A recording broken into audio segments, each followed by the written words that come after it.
Media internasional menyoroti keputusan Indonesia atau pihak lain untuk menempatkan rudal balistik Han di Kalimantan, karena wilayah ini dianggap strategis secara geografis. Kemungkinan besar karena dekat dengan Laut Cina Selatan, berbatasan langsung dengan wilayah-wilayah penting di Asia Tenggara, serta relatif aman dari ancaman luar langsung. Lokasinya memungkinkan jangkauan rudal yang luas sambil tetap terlindung. Salam hormat untuk seluruh pecinta dunia alutsista dan penggemar teknologi rudal balistik tanah air, dan juga yang sedang nonton karena penasaran. Hari ini, kita bakal bahas kabar yang bukan cuma bikin merinding para pengamat militer, tapi juga bikin banyak analis pertahanan di Asia spontan ngelus dada, sambil bilang, Indonesia serius banget ya, bukan main. Jadi begini, pada awal Agustus 2025, Indonesia secara resmi mengoperasikan sistem rudal balistik taktis bernama KAN. Buatan siapa? Bukan dari negara langganan film action Hollywood, tapi dari sahabat kita, Turki. Yap, Turki. Negara yang belakangan ini makin rajin jadi pelopor industri alutsista mandiri. Dan yang bikin kita bangga, Indonesia adalah negara pertama di kawasan Asia Tenggara yang memiliki sistem rudal balistik jenis ini. Kita duluan, bos. Belum Malaysia, belum Singapura, belum Vietnam. Kita, Indonesia. Nah, rudal KAN ini bukan sembarang roket petasan malam tahun baru. Dia adalah senjata berat. Didesain bukan cuma untuk sekedar mengganggu, tapi untuk menghantam target strategis dengan akurasi tinggi.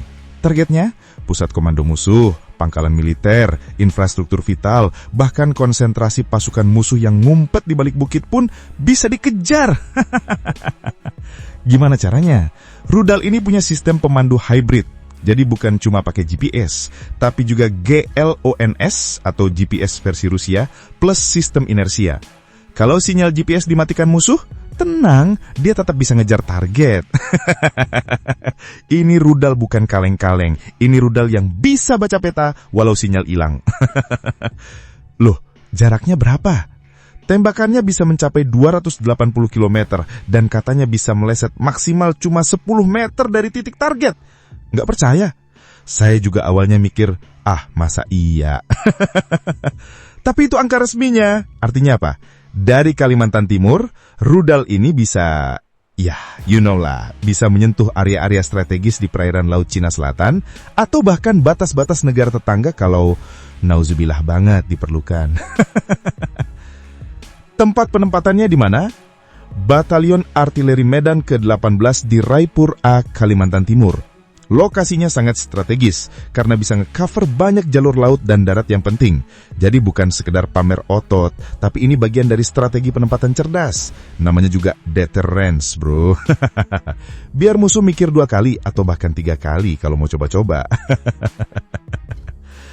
Dan yang bikin makin mantap, rudal KAN ini adalah varian ekspor dari rudal Bora yang sudah terbukti digunakan oleh militer Turki di medan perang. Jadi kita bukan beli barang percobaan, ini udah battle tested. Ibarat beli motor, ini udah touring sampai Eropa, bukan baru keluar dari pabrik. Dan karena sudah digunakan oleh militer Turki, Indonesia juga dapat paket komplit, pelatihan, prosedur pemeliharaan, dan bahkan doktrin penggunaannya. Jadi bukan cuma beli, terus bingung cara nembaknya gimana ya? Enggak, kita diajarin langsung dari ahlinya. Menariknya lagi, sistem ini mobile, bisa digerakkan cepat. Jadi nggak kayak rudal yang nempel permanen di satu tempat. Kalau lokasi ketahuan, tinggal angkat kaki, cari tempat lain, jebret, serangan balik, gagal. Itulah kenapa ini bukan cuma ofensif, tapi juga defensif secara taktis.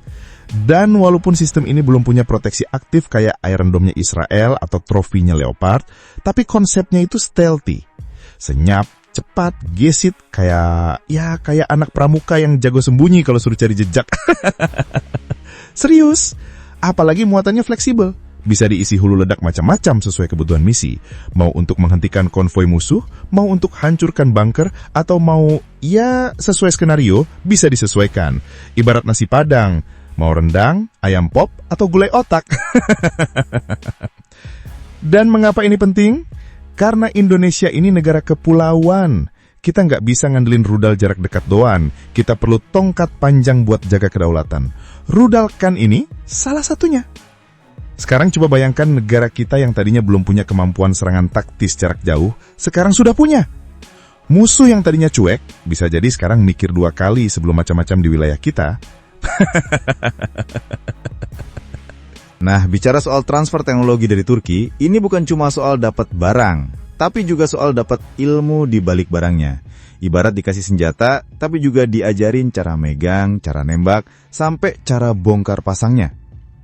Dan ini penting banget, karena rudal balistik itu bukan kayak drone kamera yang tinggal charge selalu terbang.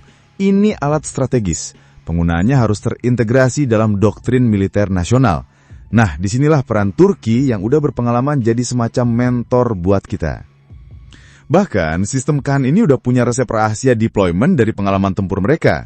Jadi pas Indonesia nerima sistem ini, kita juga dapat buku panduan ninjanya, alias strategi operasional yang udah terbukti di lapangan.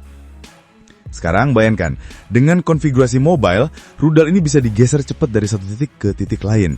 Bisa muncul di Kalimantan, terus minggu depannya, ups, udah nongol di Natuna. Dan karena musuh nggak tahu dia di mana, itulah yang bikin efek psikologisnya tinggi. Musuh mikir, lah, kalau gue masuk ke ZEE Indonesia, tahu-tahu ada rudal datang dari mana? Nah, itu efek kejutnya. Rudal ini bukan cuma buat nganculin target, tapi juga buat bikin lawan ragu melangkah, meranaike. Dan satu hal yang perlu dicatat, rudal ini nggak main sembarangan. Dia dioperasikan oleh artileri medan yang tentunya udah dilatih khusus. Kita bukan uji coba, kita udah siap operasional. Itu beda kelas, bos. Mereka paham prosedur penembakan, cara pembidikan dengan koordinat digital, sampai protokol komunikasi terenkripsi. Jadi ini bukan sekedar tekan tombol, tapi juga soal kapan, di mana, dan dengan siapa rudal ini ditembakkan. Kayak pepatah Jawa, ono waktu, ono papan, ono sebab. Dan dari sudut pandang geopolitik, kehadiran KAN ini bikin peta kekuatan di Asia Tenggara sedikit berubah. Kalau dulu kita cuma punya rudal jarak pendek, sekarang kita bisa menyentuh jauh ke laut terbuka. Laut Cina Selatan misalnya. Ini penting karena rute-rute maritim itu bukan cuma soal lalu lintas kapal dagang, tapi juga rute vital buat logistik militer dan jalur energi. Dan saat Indonesia bisa menjaga jalur-jalur itu dengan tongkat panjang seperti KAN, maka kita bukan cuma penonton di panggung Indo-Pasifik. Kita adalah pemain utama. Ditambah lagi, posisi Indonesia yang diapit oleh negara-negara besar dan kawasan yang sering panas dingin itu, bikin kemampuan ini jadi semacam kartu truf yang bisa dibuka saat keadaan darurat. Rudal ini bisa bilang ke dunia, kami cinta damai, tapi kami siap. Dan ini yang menarik, KAN tidak hanya digunakan untuk menghadapi konflik terbuka, tapi juga bisa menjadi bagian dari misi pencegahan strategis. Misalnya saat ada pelanggaran wilayah udara atau laut, keberadaan sistem ini udah cukup bikin pihak sana mikir ulang. Kalau gue terusin, nanti kena KAN nggak ya? Dan kalau kita lihat lebih dalam, sistem ini bisa jadi jembatan menuju pengembangan rudal mandiri Indonesia di masa depan. Kita belajar dari Turki, nanti kita modifikasi, kita riset sendiri, dan lama-lama siapa tahu muncul KAN Nusantara.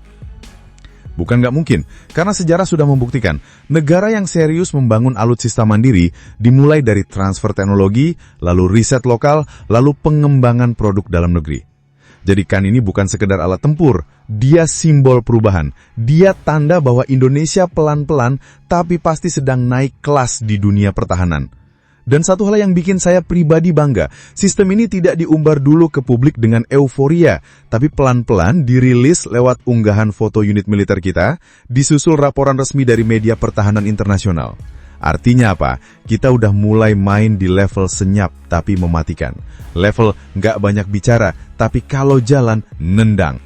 Thanks banget buat yang udah nonton sampai habis. Kalau suka, ya di-like aja. Kalau merasa cocok, langsung subscribe. Dan kalau jempol udah gatal pengen ngetik, antem aja tuh kolom komentar. Mau debat? Boleh. Mau bercanda? Gas. Yang penting sopan.